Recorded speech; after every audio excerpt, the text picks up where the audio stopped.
Привет! Это краткий обзор приключений Хань Ли в городе Белого Нефрита, роскошном мегаполисе могущественных магов, скрытом от простых глаз. Герой ищет редчайшие ингредиенты, погружаясь в мир теневых сделок. Во-первых, первая закрытая тусовка приносит успех. После безрезультатных поисков по обычным лавкам Хань Ли попадает на эксклюзивный обмен по приглашению. Там он удачно выменивает ядро демонического зверя на древний плод мириады осей, жизненно необходимый компонент для создания мощного эликсира. Во-вторых, неожиданная стычка оборачивается полезным знакомством. Эксцентричный старейшина пытается запутать героя сложной ментальной иллюзией, но Хань Ли играючи ее разрушает. Впечатленный старец делится ценной наводкой. Последний недостающий ингредиент — мистический корень кровавого кристаллического лотоса — скоро появится на секретном аукционе. За информацию Хань Ли обещает редкий огненный кристалл. В-третьих, спустя 3 дня элитный подземный аукцион с безумным контролем. Мероприятие стартует с невероятных артефактов. Хань Ли в напряженном ожидании своего лота. А теперь слушаем дальше.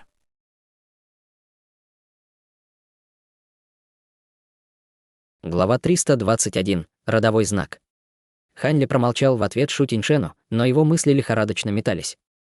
На данном этапе аукциона стоимость предметов постепенно возрастала, за исключением нескольких лотов, выбивающихся из общей тенденции.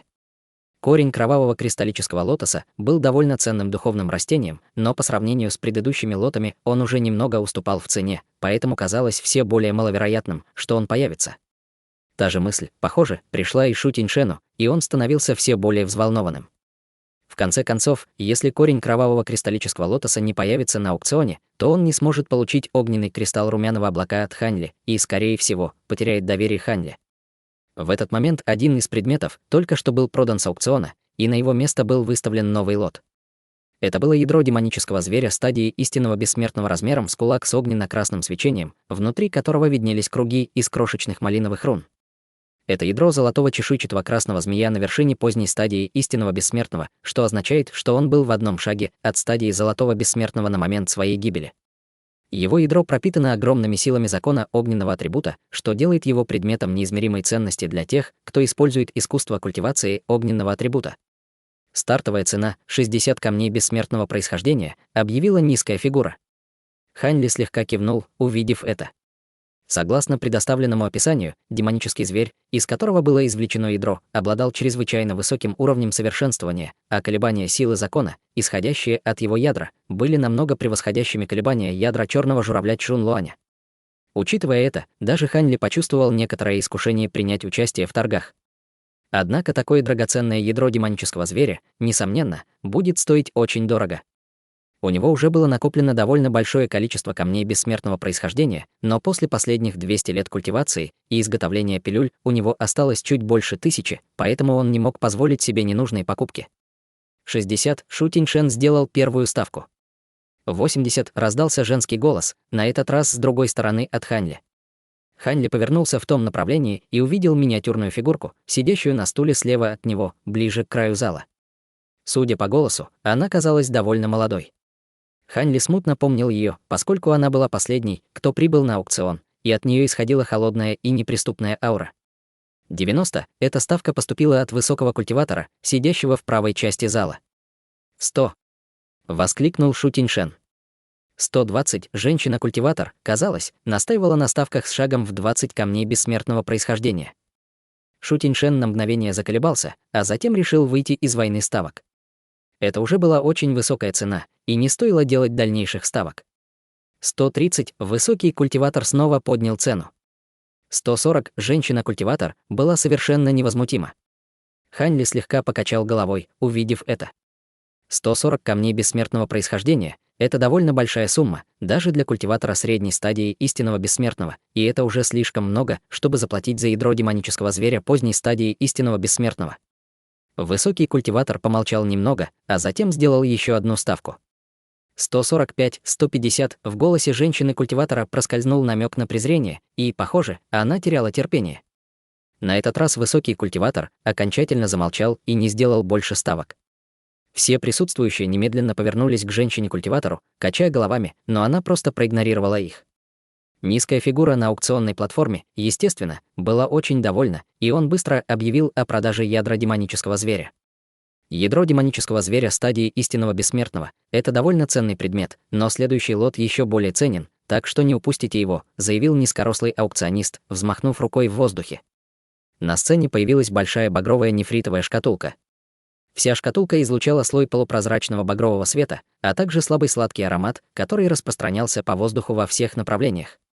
Низкорослый аукционист сложил печать, и крышка нефритовой шкатулки отлетела сама собой в вспышке света. Внутри шкатулки лежал кусок темно-красного корня лотоса толщиной примерно с человеческую руку. Он был прекрасно сохранился, и даже усики на корнях не были повреждены. Более того, корень лотоса был блестящим и полупрозрачным, как будто вырезан из кровавого нефрита.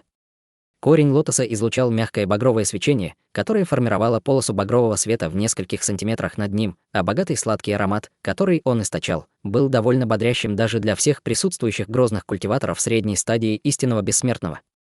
Шу Тиньшен был в восторге и облегчении, увидев это, как и Хань Ли. Казалось, он ошибся в своих суждениях. Корень кровавого кристаллического лотоса действительно было очень трудно найти, но если бы он не был старше 50 тысяч лет, то уступал бы в цене предыдущим нескольким лотам. Однако этот экземпляр определенно был не моложе 100 тысяч лет. Однако в следующее мгновение его брови внезапно слегка нахмурились. Он заметил едва уловимую деталь. На корне кровавого кристаллического лотоса было серое пятно размером с ноготь, и, похоже, это место было загрязнено. Это корень кровавого кристаллического лотоса. Обычно корень кровавого кристаллического лотоса не появился бы так поздно на аукционе, но этот экземпляр уже 150 тысяч лет, что делает его чрезвычайно редким образцом. Я уверен, что некоторые из вас уже заметили это серое пятно на корне лотоса. Это не результат повреждения корня лотоса. Вместо этого это редкая родовая метка, заявил низкорослый аукционист. Услышав это, многие участники аукциона разразились болтовней. Некоторые из вас могут не знать, что такое родовая метка. По сути, если два духовных растения растут слишком близко друг к другу, их духовная сила будет влиять друг на друга, что приведет к появлению родовых меток, продолжил низкорослый аукционист. Насколько мне известно, родовые метки могут быть как хорошими, так и плохими, и в плохих случаях энергия в духовном растении станет очень хаотичной и слабой, делая его совершенно непригодным для использования, заявил один из участников аукциона. Несмотря на то, что его тело было скрыто сине-белым световым барьером, как и все остальные, казалось, что это довольно полный человек. Это действительно так, товарищ Даос. Родовые метки могут оказывать различное влияние на духовные растения, но мы уже оценили этот корень лотоса у мастеров по выращиванию духовных растений, и они определили, что эта родовая метка оказывает положительное влияние. Мало того, что энергия в корне кровавого кристаллического лотоса нисколько не хаотична, она еще и аномально чистая и плотная, так что все вы можете быть спокойны, ответил низкорослый аукционист. За этим заявлением последовало еще одно оживление. Стартовая цена этого предмета составит 80 камней бессмертного происхождения, и каждая последующая ставка должна увеличиваться как минимум на 5 камней бессмертного происхождения, заявил низкорослый аукционист. 85, 90, 100. Предполагаемые особые характеристики корня кровавого кристаллического лотоса сделали его еще более желанным предметом для всех. Мало того, что это было исключительное духовное растение для питания тела, это было чрезвычайно ценное сокровище для всех, кто использует искусство культивации и совершенствования тела, и еще до того, как Хань Ли сделал хоть одну ставку, цена уже превысила трехзначные цифры. Хань Ли просто сидел неподвижно в своем кресле, очевидно, о чем-то размышляя. Он был полон решимости приобрести этот корень кровавого кристаллического лотоса, но вместо того, чтобы спешить делать ставку сейчас, он собирался вступить в войну ставок в конце. Он повернулся к Шу Тиньшену и сказал: «Похоже, твои источники все-таки были верны. Это для тебя». Говоря это, он перевернул руку, чтобы достать огненный кристалл румяного облака размером с кулак, а затем предложил его Шу Тиньшену. Они сидели ближе к задней части зала, и вокруг них было не так много людей, поэтому им не нужно было скрывать то, что они делают. Женщина-культиватор, которая купила ядро демонического зверя огненного атрибута, как раз в этот момент посмотрела на них, и при виде огненного кристалла румяного облака она немедленно заметно выпрямилась. Шу Тиньшен был в восторге и поспешно принял кристалл. «Спасибо, товарищ Даос», Хань Ли не ответил, так как снова обратил свое внимание на продолжающийся аукцион. После нескольких раундов торгов цена поднялась до 150 камней бессмертного происхождения, и эту ставку сделал никто иной, как полный мужчина из предыдущего раунда. После этой ставки все остальные участники торгов замолчали. 160. Хань Ли, наконец, сделал свою первую ставку. Полный мужчина повернулся, чтобы взглянуть на него, а затем холодно фыркнул, выкрикнув 170, 190. Голос Хань Ли оставался спокойным и ровным, и, казалось, он был абсолютно уверен в себе. Полный мужчина на мгновение заколебался, а затем сделал еще одну ставку. 200. Хань Ли слегка нахмурился, увидев это, и он не хотел, чтобы это затянулось, поэтому решил раз и навсегда поставить точку. 250. Шу Тиньшен повернулся к Хань Ли с ошеломленным выражением лица, как и многие другие участники аукциона. 150-тысячелетний корень кровавого кристаллического лотоса действительно был чрезвычайно ценным, но это была слишком высокая цена. Хань Ли не обращал внимания на остальных, и хотя он смотрел прямо на корень кровавого кристаллического лотоса на сцене, он также краем глаза следил за полным мужчиной.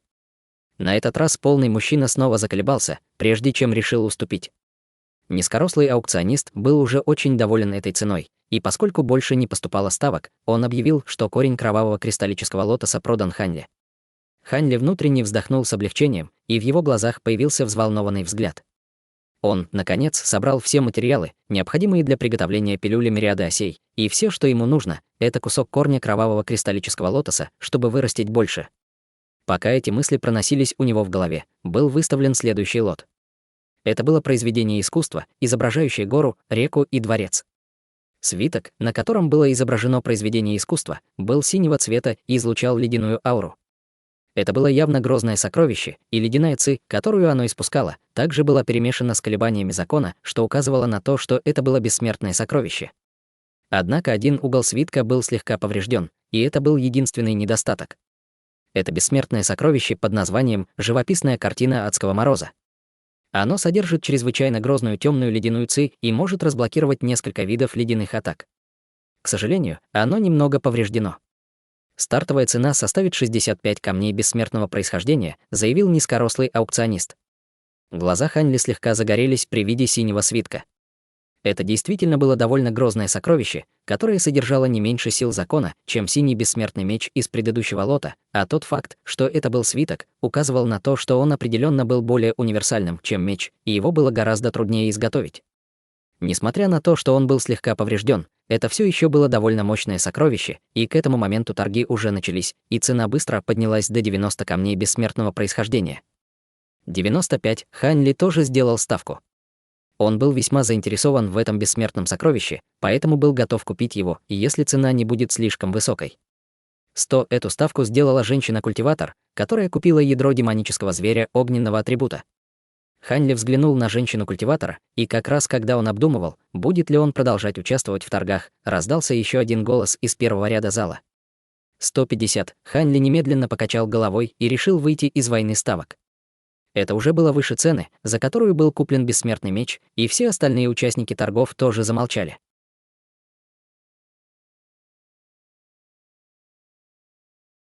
Глава 322. Война астрономических ставок.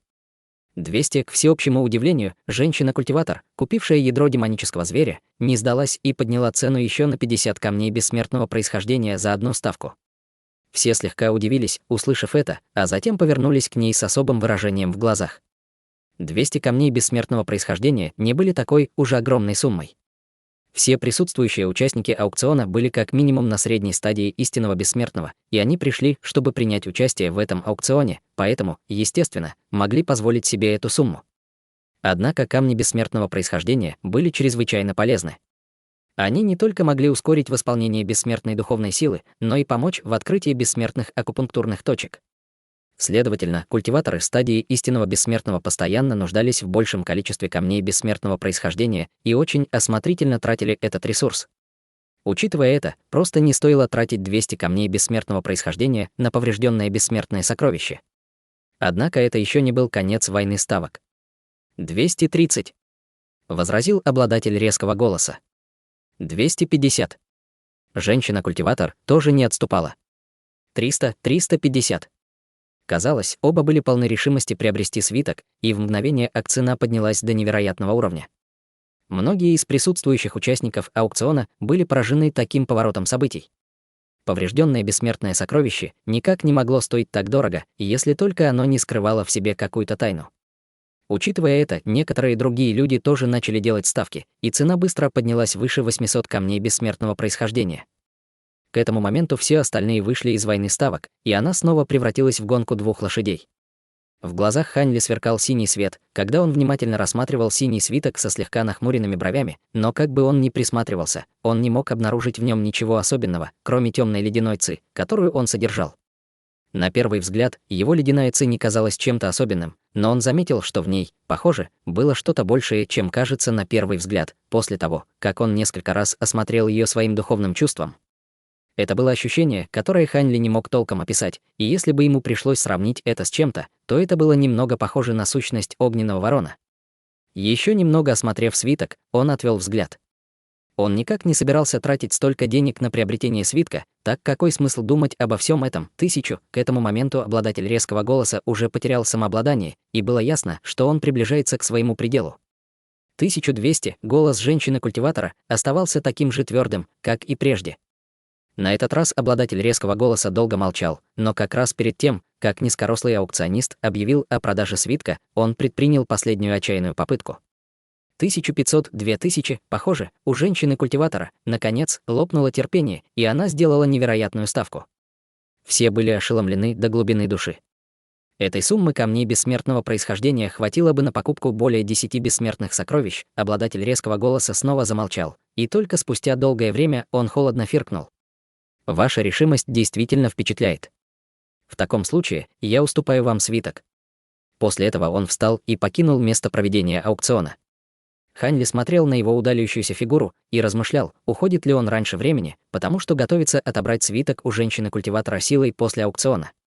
Учитывая это, он взглянул на женщину-культиватора, но обнаружил, что она, похоже, совершенно не обеспокоена. Низкорослый аукционист, похоже, тоже был немного ошеломлен, и ему потребовалось некоторое время, прежде чем он, наконец, объявил о продаже живописной картины «Адского мороза». Несмотря на то, что свиток мог достаться только одному человеку, все остальные чувствовали, что им устроили хорошее шоу, поэтому они не были так уж разочарованы. Аукцион продолжился, и лоты становились все дороже и дороже, причем многие из представленных драгоценных и экзотических сокровищ представляли большой соблазн даже для Хань Ли. К сожалению, среди них не было ни одного ингредиента для пилюли Да, а что касается других сокровищ, то у него действительно было приличное состояние камней бессмертного происхождения, но ему нужно было копить на будущее совершенствование пилюль, поэтому он мог только позволить этим сокровищам ускользнуть прямо у него из-под носа. Почти через 2 часа последний лот был продан, и аукцион подошел к концу. Итак, на этом аукцион завершен. Теперь пришло время для мероприятия по свободному обмену. Любые товарищи даосы, желающие продать или обменять какие-либо сокровища, могут смело выходить на сцену по очереди, заявил низкорослый аукционист, а затем спустился с аукционной платформы вместе с 2 высокими фигурами, сопровождавшими его. Как только его голос затих, полоса белого света немедленно взлетела на сцену с поразительной скоростью. Было еще несколько культиваторов, которые хотели пойти первыми, но, увидев это, они могли только остановиться. На таком мероприятии по обмену, естественно, лучше всего было идти как можно раньше. В противном случае существовал риск, что желанные сокровища ускользнут прямо на глазах, и это определенно не было бы приятным чувством.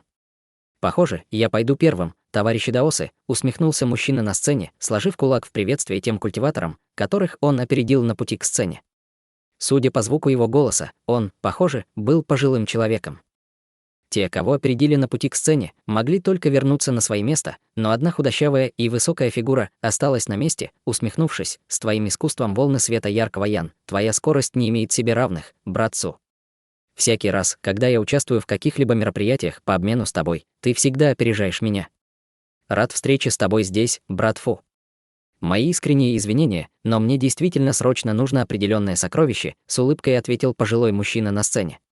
Худощавая и высокая фигура просто покачала головой в ответ, а затем тоже вернулась на свое место. «Товарищи даосы, сегодня я принес с собой 2 вещи», сказал пожилой мужчина, перевернув руку, чтобы достать пару нефритовых шкатулок, одну большую и одну маленькую. Взмахом рукава крышки шкатулок были сняты, чтобы показать их содержимое. Внутри большой нефритовой шкатулки находилось духовное растение высотой около 30 сантиметров, напоминающее бамбуковый саженец всего с 12 листьями, но примечательно было то, что каждый лист был разного цвета, и все они слегка светились. Это небесный духовный бамбук, который выращивает лист каждые 10 тысяч лет, так что это 120-тысячелетний экземпляр. Что касается того, для чего его можно использовать, я уверен, что все уже знают, поэтому я не буду тратить время всех на объяснение. Сразу же после этого пожилой мужчина открыл другую нефритовую шкатулку, чтобы показать немного мелкого золотого песка, который испускал такое ослепительное золотое сияние, что на него было слишком ярко смотреть.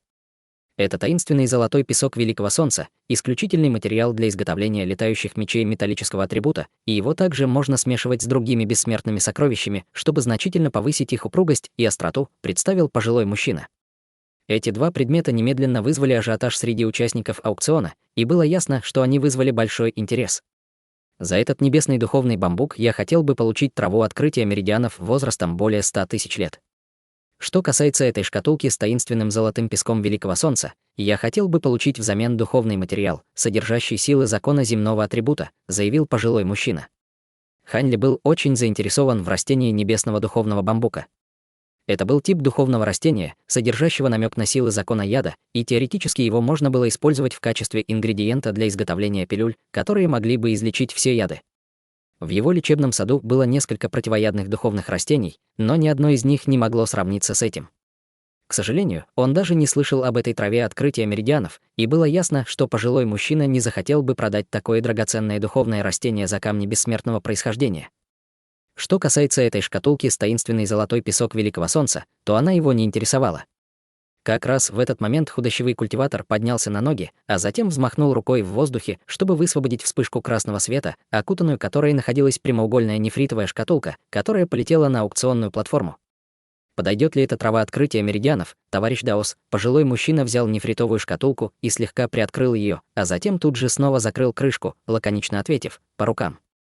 После этого он взмахнул рукавом в воздухе, чтобы высвободить вспышку белого света, которая доставила небесный духовный бамбук худощавому культиватору, и Хань Ли, увидев это, мог только внутренне вздохнуть. Однако на шкатулку с таинственным золотым песком Великого Солнца не нашлось желающих, и в конце концов пожилой мужчина мог только сойти со сцены. Как только он ушел, полоса зеленого света немедленно взлетела на сцену, как молния, и это был никто иной, как мужчина с фамилией Фу из предыдущего раунда. Я принес с собой палочку благовония семи духов, которая может оказать большую помощь культиваторам истинного бессмертного в открытии бессмертных акупунктурных точек. Если вы зажжете это благовоние, пытаясь открыть бессмертную акупунктурную точку, ваши шансы на успех возрастут примерно на 10%. Говоря это, мужчина достал сандаловую шкатулку, а затем открыл ее, чтобы показать палочку красно-черного благовония, которая уже источала неописуемый аромат, хотя еще не была зажжена. Почти все участники аукциона немедленно обратили свое внимание на палочку благовония. Сокровища, которые могли помочь совершить прорыв, естественно, были самыми желанными предметами на этих мероприятиях по обмену. Мужчина с фамилией Фу, похоже, был весьма доволен реакцией всех и заявил: в обмен на эту палочку благовония я хотел бы получить небесный мускусный плод. В отличие от всех остальных, Хань Ли не был очень заинтересован в этой палочке благовония. Он мог полагаться на большое количество пилюль, которые он изготавливал, чтобы помочь ему в открытии бессмертных акупунктурных точек, так что это не было чем-то, что он так уж сильно хотел получить, и даже если бы он приобрел это, он не смог бы сделать больше, как он мог с духовными растениями. Палочка благовония семи духов действительно была довольно редкой и драгоценной, но небесные мускусные плоды тоже было нелегко достать, и в конце концов никто не смог предоставить их. Многие из участников аукциона предлагали обменять палочку благовония на другие духовные предметы или напрямую купить ее, используя камни бессмертного происхождения, но все они были отвергнуты. Мероприятие по обмену продолжилось, и один за другим культиваторы вылетали на сцену, чтобы продемонстрировать свои сокровища. Некоторым посчастливилось найти то, что они искали, но подавляющее большинство выставленных предметов не были успешно обменены. Это не было большим сюрпризом. В конце концов, это не было очень крупным мероприятием, и большинство присутствующих культиваторов не были странствующими культиваторами. Следовательно, в основном все они были фигурами довольно высокого статуса, и то, что они искали, определенно было нелегко получить. В противном случае, они не пришли бы участвовать в этом мероприятии по обмену. Хань Ли просто сидел в своем кресле, вместо того, чтобы соревноваться с другими, чтобы вылететь на сцену. Он наблюдал за процессией представленных сокровищ, и это была довольно впечатляющая возможность, которая редко представлялась. По мере того, как мероприятие по обмену близилось к концу, конкуренция между людьми, вылетающими на сцену, постепенно становилась все меньше и меньше, и даже были случаи задержек между одним культиватором и следующим. Именно во время одной из таких задержек Хань Ли решил вылететь на сцену, но как раз когда он собирался это сделать, полоса черного света взлетела на сцену перед ним. Несмотря на сине-белый световой барьер, было видно, что фигура окутана облаком черной ци, которая испускала грозную зловещую ауру. Хань Ли снова сел, ничего не говоря, и, как и все остальные, его взгляд упал на фигуру на сцене, желая увидеть, что он собирается представить.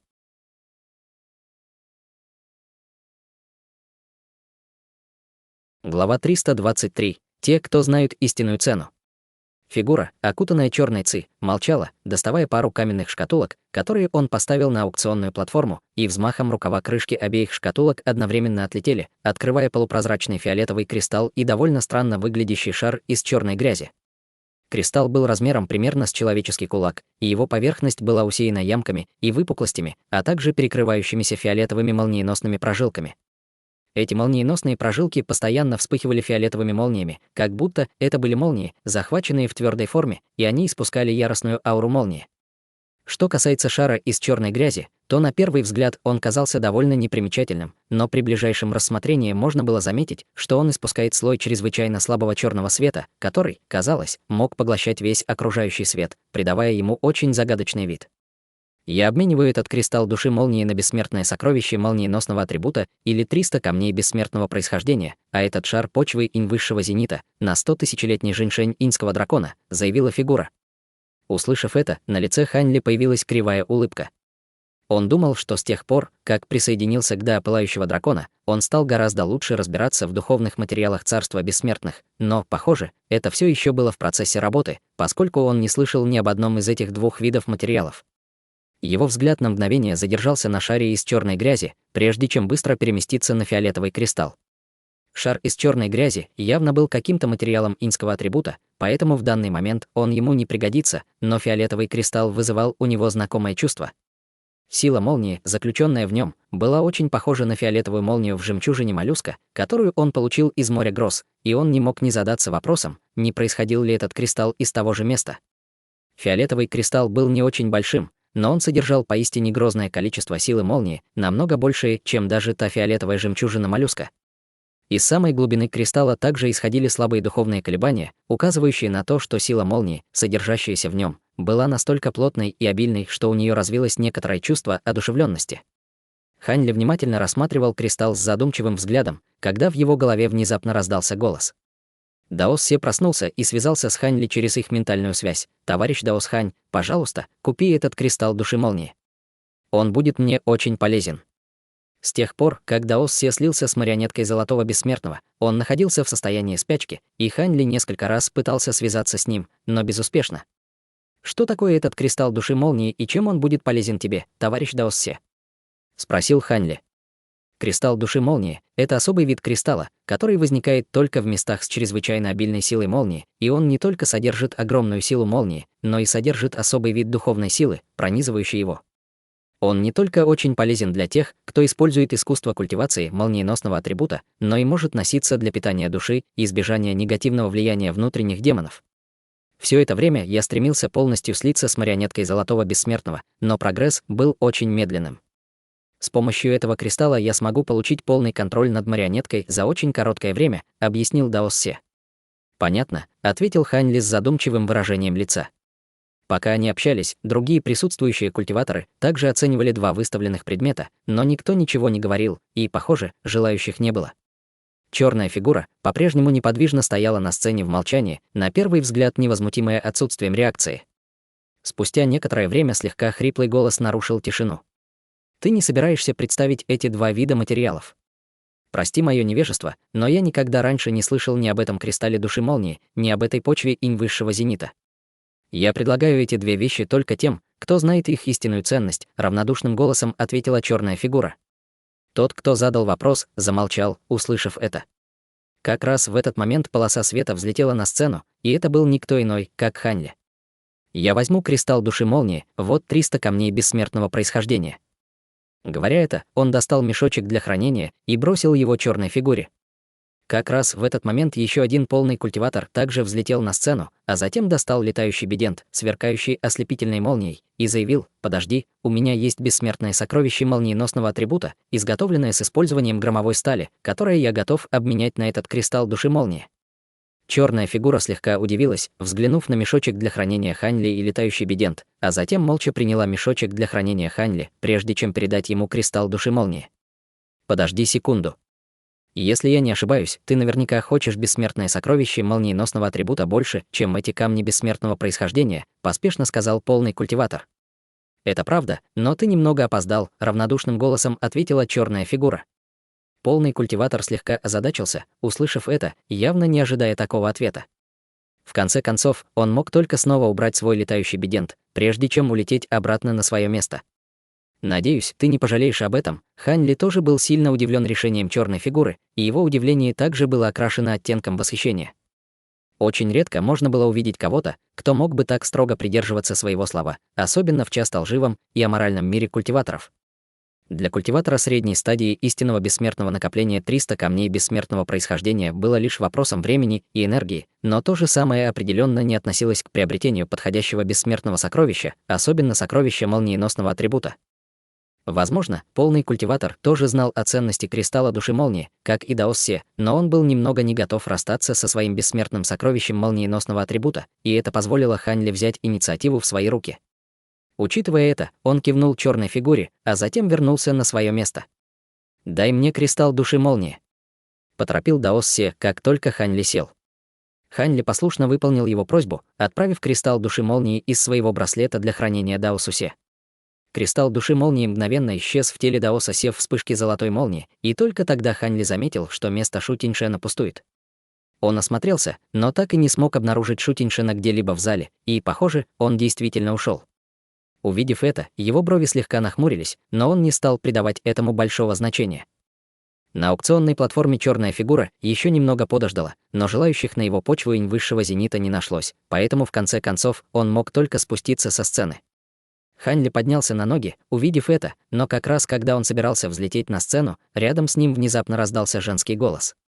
«Ты, должно быть, товарищ Даосли, верно?» Сразу же после этого женщина-культиватор, которая ранее купила живописную картину «Адского мороза», появилась на месте Шу Тиньшена.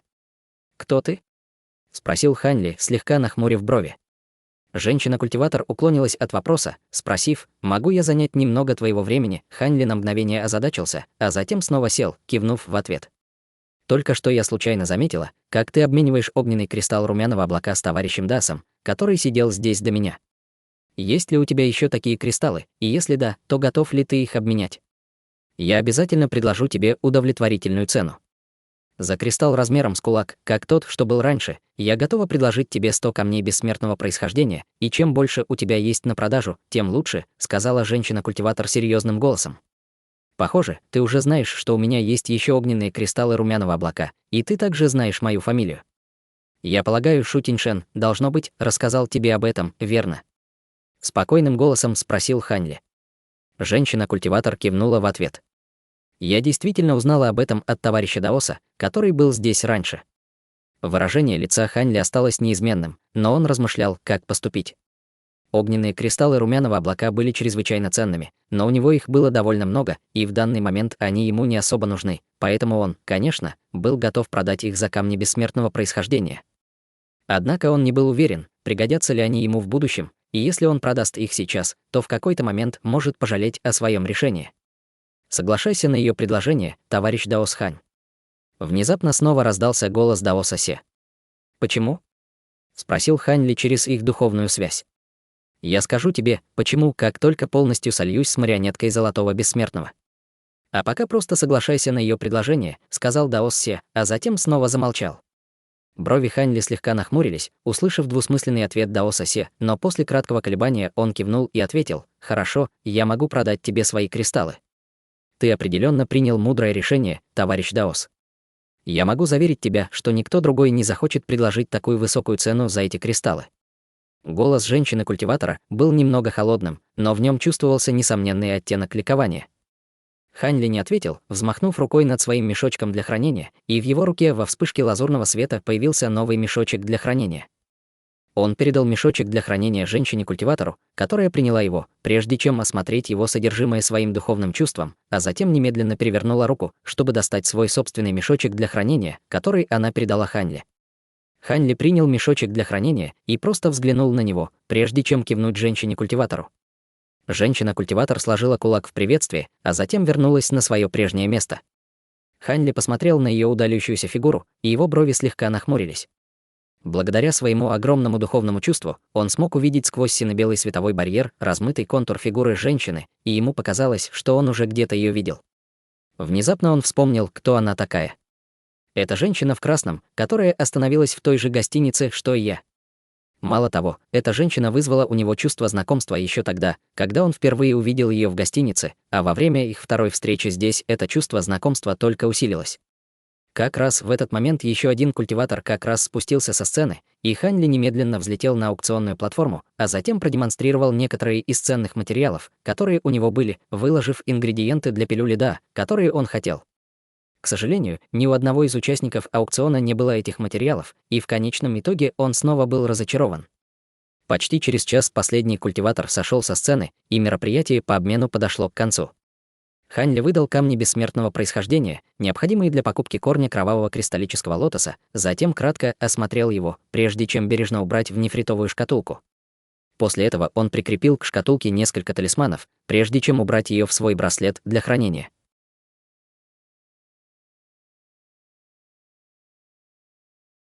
Глава 324. Совершенствование. Спустя некоторое время Ханьли оказался на тихой улице в городе Белого Нефрита. «Товарищ Даос Хань, мне нужна формация, чтобы помочь мне усовершенствовать этот кристалл души молнии», — попросил Даос Се. «Что мне нужно подготовить?» — спросил Ханьли, продолжая идти по улице без остановки.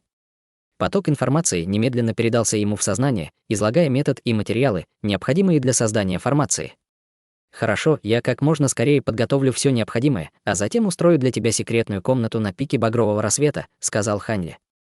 В списке было довольно много материалов, некоторые из которых было не так-то просто найти, и при обычных обстоятельствах ему, скорее всего, потребовалось бы довольно много времени и усилий, чтобы собрать эти материалы, но со всеми этими силами, собранными в городе Белого Нефрита, и его членством в гильдии странников, он был уверен, что собрать все будет не очень сложно, если он будет готов потратиться. Кроме того, формация действительно казалась довольно сложной, но это не было для него проблемой.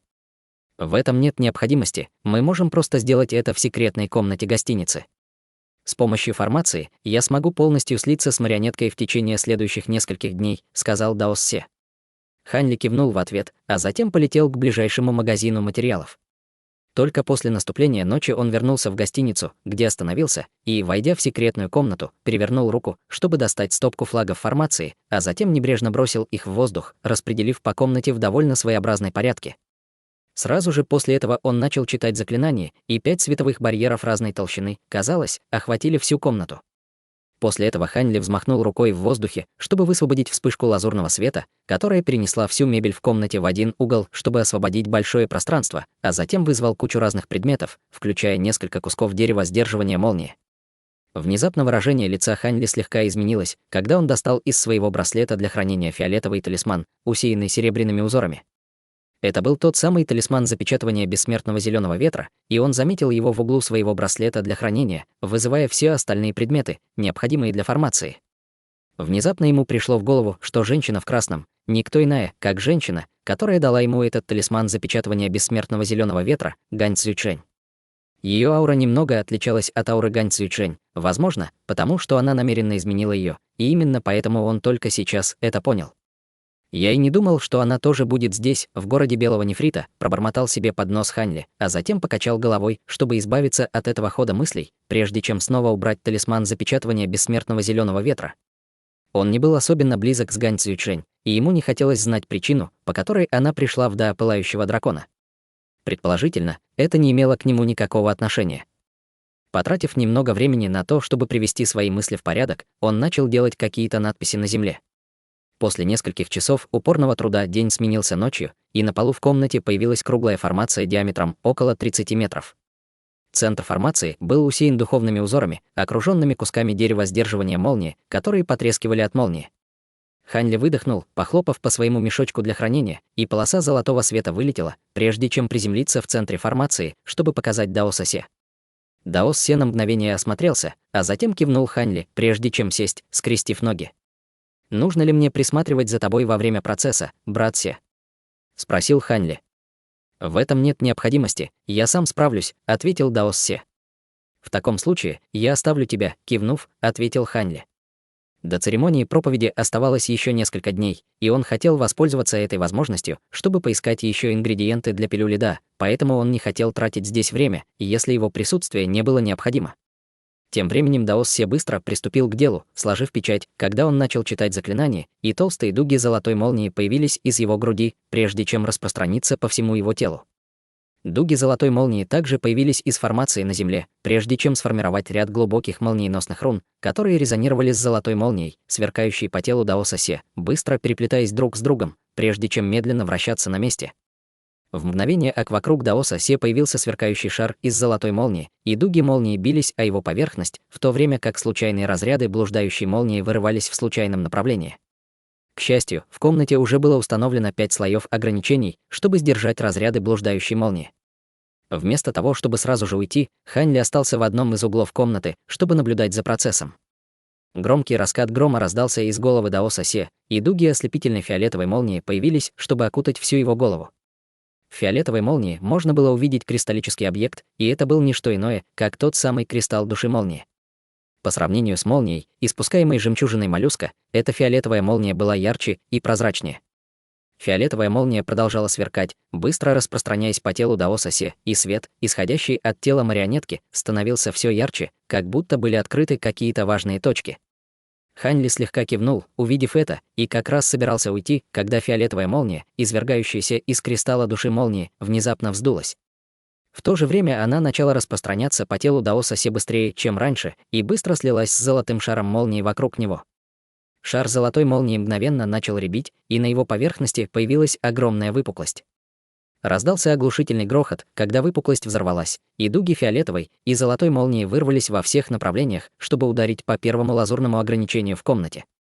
Ограничение продержалось всего секунду или две, прежде чем было яростно разорвано, и оставшаяся молния продолжила движение, чтобы ударить по второму желтому ограничению, которое быстро потускнело и, казалось, тоже было на грани разрушения.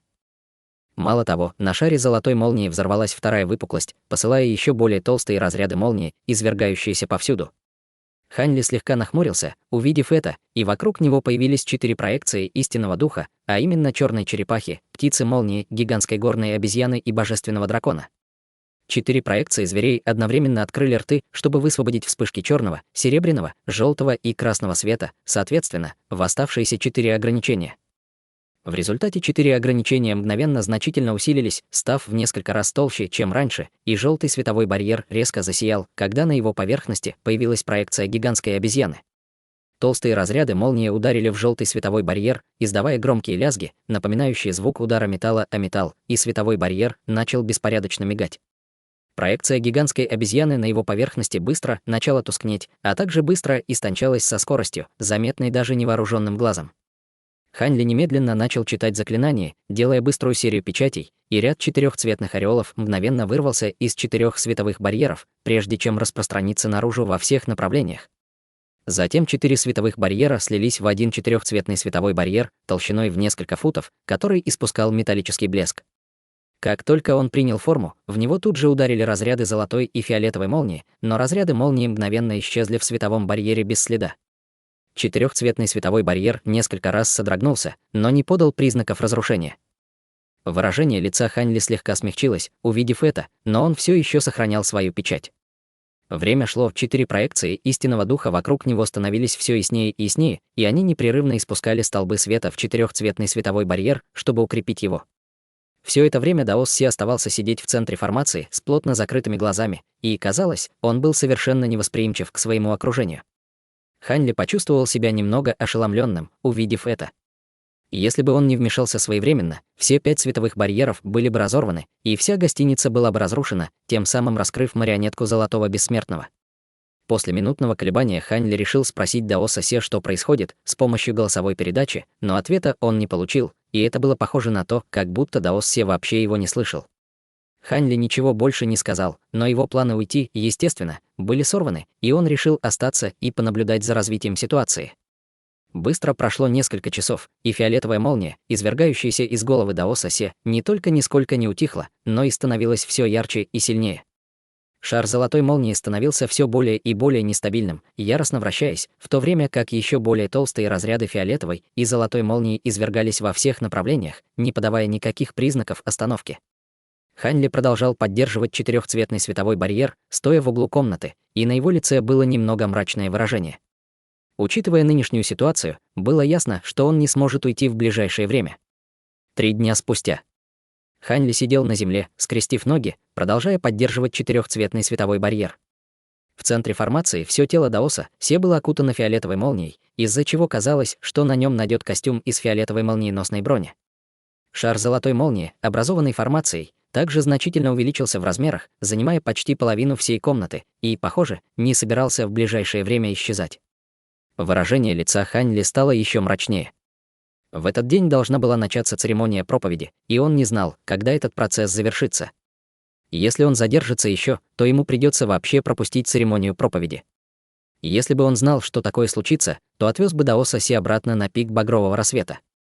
Ограничения в пещерном жилище там были установлены им в течение многих лет, и они были намного мощнее, чем здесь, поэтому даже без его поддержки они должны были быть в состоянии сдержать молнию, которая постоянно извергалась во всех направлениях. Однако сейчас было слишком поздно об этом думать. В данный момент он никак не мог уйти. В противном случае было очень вероятно, что все его предыдущие усилия будут напрасны. Как раз в этот момент молниеносная формация начала сиять ослепительным сиянием, в то время как повсюду появились бесчисленные молниеносные руны. Хань Ли поспешно сосредоточил свое внимание на формации как раз в тот момент, когда раздалась серия потрескиваний. Фиолетовая молния вокруг тела Даоса Се резко вздулась, прежде чем в одно мгновение впитаться в его тело, в то время как окружающий шар золотой молнии также яростно заколебался, прежде чем тоже бешено хлынуть в тело Даоса Се.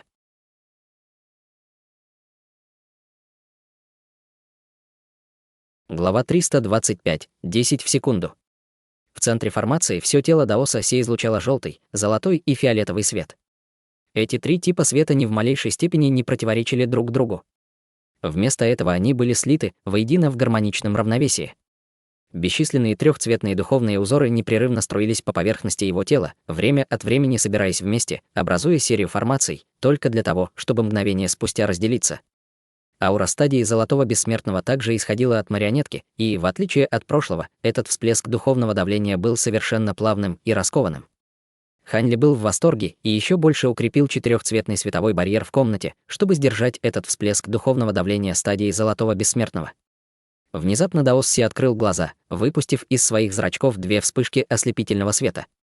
2 вспышки света с легкостью пробились сквозь четырехцветный световой барьер, образовав пару больших дыр, затем также пробили стены гостиницы, прежде чем вырваться в небеса, где исчезли без следа.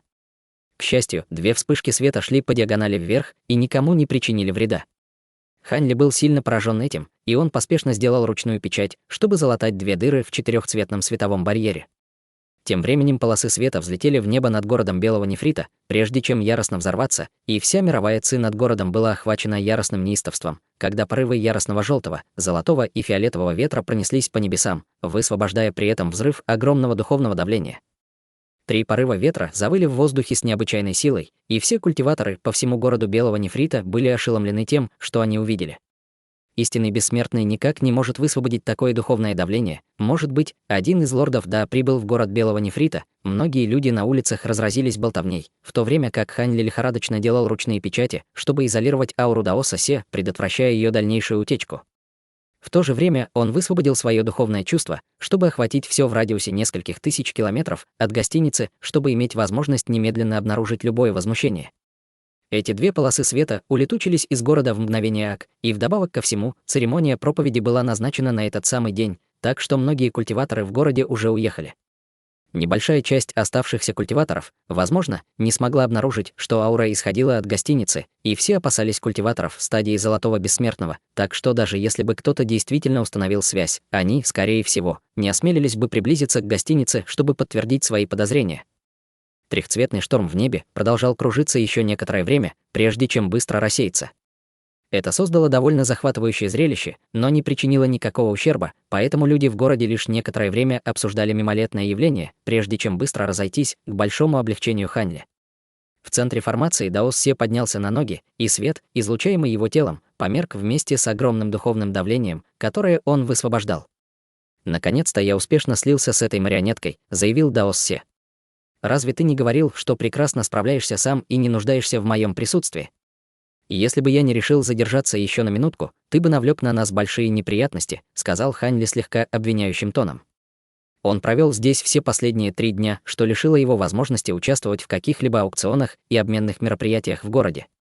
В такие моменты, как этот, часто случалось так, что самые драгоценные сокровища появлялись ближе к концу, и если бы у него была свобода ходить по магазинам в течение последних 3 дней, возможно, он смог бы собрать несколько ингредиентов для пилюли «да». Даос Се услышал недовольство в голосе Ханьли и объяснил: «Я не смог предвидеть, насколько чист кристалл души молнии и сколько силы в нем содержится. Пусть будет так. В любом случае, это фантастическая новость, что вы смогли успешно слиться с этой марионеткой, и я должен поздравить вас с этим», — сказал Ханьли, и на его лице появилась улыбка. «Спасибо тебе за то, что приобрел для меня эту бессмертную марионетку, и за то, что заботился обо мне эти последние несколько дней. Если бы не твоя помощь, я ни за что не смог бы завершить этот процесс гладко. Я буду помнить все, что ты для меня сделал», — сказал Даос Се, сжимая кулак в благодарном приветствии. Ханьли просто махнул рукой в ответ. «Сила, которую вы только что непреднамеренно высвободили, не выдала нас, но даже в этом случае мы не можем больше оставаться здесь. Вдобавок ко всему, церемония проповеди вот-вот начнется, так что давайте убираться отсюда». Даос Се кивнул в ответ, затем влетел в браслет для хранения Ханьли в виде полосы желтого света. Ханьли провел рукой по стене, выпустив вспышку желтого света, чтобы залатать 2 маленькие дыры в стене, затем вышел из своей комнаты. Уже собираясь спуститься вниз, он внезапно остановился как вкопанный, затем бросил взгляд в другую сторону коридора. Только что высвободив свое духовное чувство, он уже обнаружил, что Гань Цзючжэнь здесь больше нет. На его лице появилось немного странное выражение, и он быстро отвел взгляд, прежде чем спуститься вниз. Ему пришла в голову мысль, когда он спросил по голосовой связи: «Кстати, ты сказал мне, что собираешься рассказать мне причину, по которой попросил меня продать эти огненные кристаллы румяного облака после того, как ты слился с марионеткой. Можете ли вы сейчас назвать мне причину?» Вместо того, чтобы ответить на вопрос Ханьли, Даос Се задал свой собственный. «Товарищ Даос Хань, как ты думаешь, что используется в качестве источника энергии для этой золотой бессмертной марионетки?» Ханьли был несколько озадачен этим вопросом, в то время как Даос Се продолжил: «Все бессмертные марионетки работают на камнях бессмертного происхождения, и это не исключение. Вдобавок ко всему, эта марионетка обладает силой стадии золотого бессмертного, и ее использование чрезвычайно дорого. Того количества камней бессмертного происхождения, которое у вас раньше было под рукой, и близко не хватало. Сколько камней бессмертного происхождения требуется тебе, чтобы высвободить всю силу этой марионетки?» — спросил Ханьли. «Если бы я пошел в Ва-банк, мне пришлось бы сжигать по 10 камней бессмертного происхождения в секунду», — ответил Даос Се. Ханьли уже был морально готов, но все равно был застигнут врасплох. «Что? 10 в секунду — это не так уж много. Бессмертным марионеткам требуется огромное количество бессмертной духовной силы для поддержки, и есть такие, которые расходуют в десятки, даже сотни раз больше камней бессмертного происхождения в секунду», — сказал Даос Се. «Ты видел раньше таких марионеток, брат Се?» — спросил Ханьли. «Нет, просто ко мне вернулись некоторые воспоминания, когда я сливался с кристаллом души молнии», — объяснил Даос Се. «А вы вспомнили что-нибудь о своем бывшем владельце?» — спросил Ханьли с заинтригованным выражением в глазах. Он был очень заинтересован в этом человеке. Даос Се в прошлом говорил ему, что его предыдущий владелец мертв, но еще предстояло выяснить, было ли это правдой на самом деле. Я восстановил лишь некоторые обрывки воспоминаний, большинство из которых связаны с бессмертными марионетки. Что касается тех огненных кристаллов румяного облака, которые вы продали, вам удалось получить за них более 3000 камней бессмертного происхождения, и этого достаточно, чтобы несколько раз призвать мою силу, сказал Даос Се. «Теперь я понимаю. В любом случае, нам давно пора уходить», — кивнув, ответил Ханьли, затем перевел взгляд на пик белого нефрита. На пике белого нефрита был яркий солнечный день. По чистому голубому небу плыли девственно-белые облака, и радуга тоже висела в небесах, как гигантский мост, возвышающийся над облаками. Высоко в небе парили сотни золотых колесниц, запряженных крылатыми лошадьми-драконами, и на этих повозках стояли команды рослых культиваторов, вооруженных серебряными алебардами и одетых в золотые доспехи, патрулировавших небо в радиусе нескольких сотен километров. Весь пик белого нефрита был окутан золотистым световым барьером, который действовал как ограничение полета, и он не испускал никаких особенно мощных энергетических колебаний. Пока человек находился на стадии истинного бессмертного или выше нее, он мог бы влететь в нее, не подвергаясь влиянию, но те, кто был на стадии Великого Вознесения или ниже нее, были бы защищены световым барьером. Следовательно, достигнув подножия пика белого нефрита, большинство учеников до Пылающего дракона были вынуждены подняться на гору пешком, чтобы присутствовать на церемонии проповеди. В этот момент Белая площадь на горе была чрезвычайно оживленной и шумной, на ней присутствовали сотни тысяч учеников до Пылающего дракона и основные старейшины многих дочерних сект до Пылающего дракона. Даже после того, как все диванные подушки были заняты, постоянно прибывало все больше людей, и площадь быстро становилась чрезвычайно переполненной. На самом деле, некоторые люди даже начали садиться, скрестив ноги, где-то на полпути к вершине горы, чтобы дождаться начала церемонии. У подножия пика белого нефрита тоже собралось бесчисленное множество людей, и там было не менее многолюдно, чем на площади на вершине горы. Однако у подножия горы собрался более разнообразный круг людей. Среди учеников до Пылающего дракона было много практиков из некоторых других малых и средних сект по всему континенту Древнего Облака. Эти люди установили ряд киосков вдоль тропинок, ведущих к вершине белого нефрита, и эти киоски были забиты сокровищами, пилюлями и материалами, которые они продавали прохожим. Были также культиваторы до Пылающего дракона, которые были облачены в золотые доспехи, стоявшие вокруг прилавков через определенные промежутки времени, патрулируя территорию для поддержания порядка. В отличие от обменных мероприятий, в которых Хань Ли ранее участвовал, эти киоски были в основном предназначены для культиваторов, находящихся на стадии божественной трансформации или ниже, и это было очень похоже на встречу Большого Юга, на котором он присутствовал еще в царстве смертных. В центре проповеднической платформы на вершине пика белого нефрита стоял большой фиолетовый стол, на поверхности которого было не так уж много гравюр, и он не казался таким уж красивым или замысловатым, но имел более устаревший и естественный вид. За столом стоял медный котел высотой около 3 метров, в который было погружено несколько сотен палочек благовония, все они были зажжены и выпускали клубы слабого лазурного дыма. По обе стороны от котла было симметрично разложено около 100 круглых серых подушек, и в этот момент полосы света постоянно приближались к сцене, прежде чем сесть на обычные подушки на каменной лестнице вокруг платформы. Единственными, кому были предоставлены место на каменной лестнице, были старейшины внутренней и внешней секты стадии истинного бессмертного до Пылающего дракона, а также все основные ученики лордов Да, и, учитывая их высокий статус, они, естественно, были гораздо более сдержанными, так что на каменной лестнице было намного меньше шума, чем на площади. Большинство из них медитировали с закрытыми глазами, молча ожидая начала церемонии, и лишь небольшая часть из них приветствовала знакомых или тихо беседовала друг с другом. Прямо в этот момент полоса лазурного света влетела с юго-западного направления, затем опустилась на проповедническую платформу, чтобы показать никого иного, как Хань Ли. Он бросил взгляд и обнаружил, что все подушки наверху платформы уже были заняты, но на нижних ступенях лестницы все еще оставалось много свободных мест. Хань Ли поднялся по лестнице и, поднявшись примерно на 100 ступенек, заметил слева от себя знакомую фигуру, машущую ему рукой. Это был никто иной, как Цилян, и Хань Ли одарил его улыбкой, прежде чем подойти к нему и сесть на пустую подушку рядом с ним.